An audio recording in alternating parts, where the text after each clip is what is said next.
We are going to show you around the world's second largest land-based cannon, based in Kristiansand in Norway. This was a German coastal defence battery from 1940 to 1945, weighing 337 tonnes.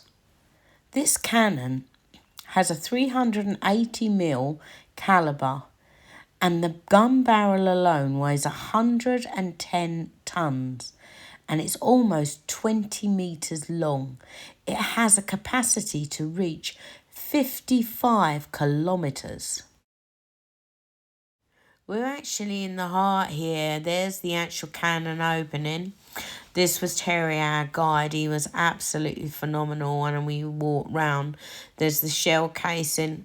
Obviously, there's no gunpowder in that casing. But as an example, all those three components would be put together, winched up, and put over to where the cannon entry point was. Then it would have to be pushed in to the cannon, right to the end, basically.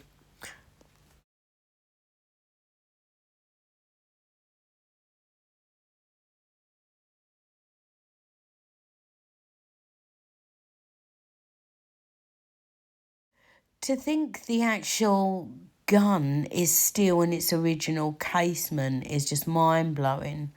And our visit, we were able to get into the bunkers, tunnels, and to get so close to see the gun itself. Terry was telling us, they could actually fire that. If they greased it up, it's still in good working order. On our tour around, obviously see the equipment, the telecommunications devices that they were using back then. The main aim was for most of the soldiers to protect and make sure the Allies didn't get through the straits and the seaways of eastern Norway, and basically close off all access from the views from the top that you'll see as we go through. In translation, being trapped brings hardship, so fight until your body breaks. So many shells was on display. I mean, the enormity and the size of some of these were just enormous. You'll see Matt here as a comparable. And it is lifting winches. They used to lift them up and across, and it was transported through like train lines, which you will see the carriage coming up, and the train lines went right through the forest.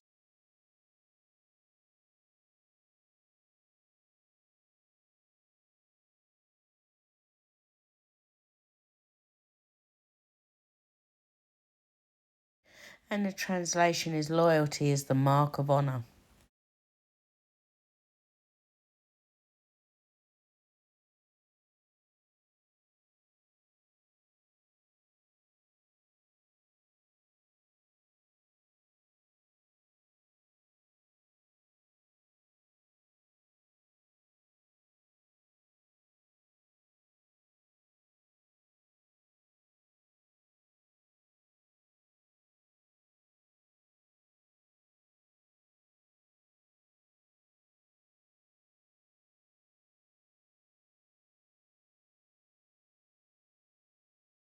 This experience is pure, it's all access. So we're at the foot of the base of the cannon here, and you can see the actual scale of the cannon is just enormous, and to think it's all intact. And the views, they weren't silly. To actually think there was going to be 4 of these. Now here's the quarters of where the soldier would stay. I mean, not des res, really, look. This is the base of what would have been the 3rd cannon as we walk through. cannon in here. Funny enough, the story behind this cannon was never delivered. So the initial building, hoist, whatever you want to call it, was there and built, but the cannon was never delivered. The other two were in the forest at the other end of the train lines. This part never arrived. They're not there. The There's remnants there, but they are not there.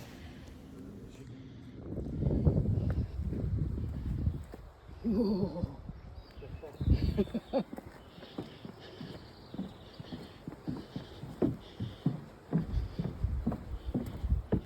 God. Okay. You got It's a lot easier coming down and going up. I bet. It looks it. Oh, wow. Okay. I mean, you can see why. You know, you can see why the Germans actually chose this location. And the scale of the cannon, because the depth and length that cannon would go. Here we're looking in towards the forest. You can just see the railway lines, and there was 2 more guns based in there at the time.